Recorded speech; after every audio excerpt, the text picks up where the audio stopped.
Assalamu alaikum wa rahmatullahi wa barakatu.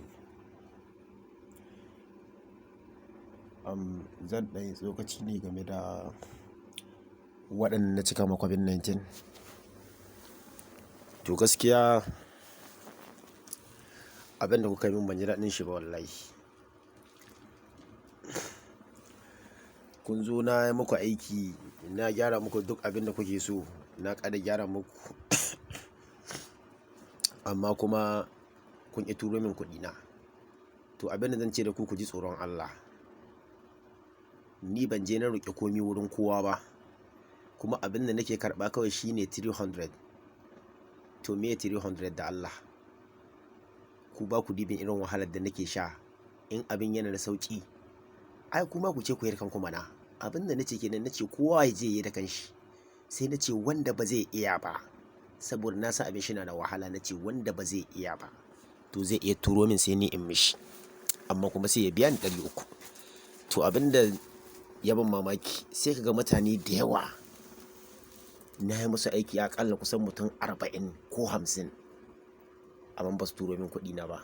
Ya haka haka kuke son a samu ci gaba Najeriya? Da an yi magana sai ku ce laifin shugabanni, ku ce azzalumai ne. To ku kuma in ku kira shugabanni azzalumai, ko kuma me 300?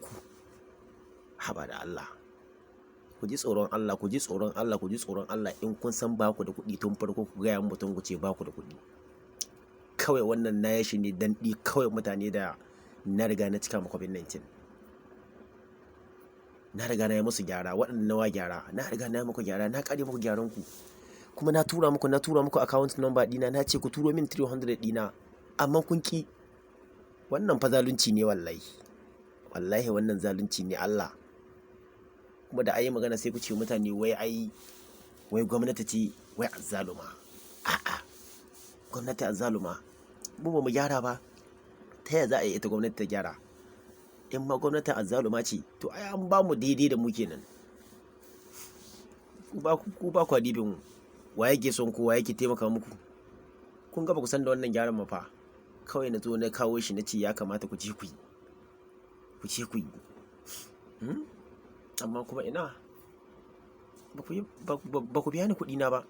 Ku ba ku yi ba, ba ku iya ba, sannan kuma ni na zo ina muku kuma kun zo kuma kun ƙi biya na kuɗi na. Kaga wannan ba daidai bane wallahi. Wallahi wannan ba daidai bane gaskiya. Gaskiya ya kamata ku yi kokari ku biya ni kuɗi na da Allah. Da Allah duk wanda na cika ma covid-19 ya turo min kuɗi na. Dan gaskiya zan gaya muku wallahi ban yafe masa ba. Wallahi duk wanda na cika ma covid-19 bai biya ni kuɗi na ban yafe masa ba. Gaskiya zan gaya muku. Don haka ku turo min kuɗi na da Allah. Duk wanda ya san na cika mai covid-19 ya turo min kuɗi na.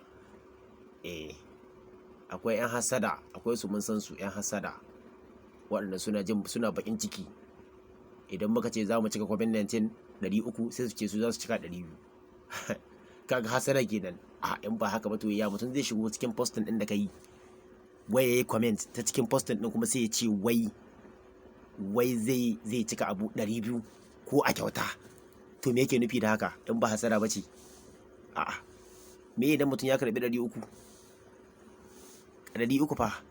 Haba da Allah. To ne na gaya muku da Allah ku yi ƙoƙari, don Allah ku yi ƙoƙari ku turo min kuɗi na, don wallahi ban yafe muku ba.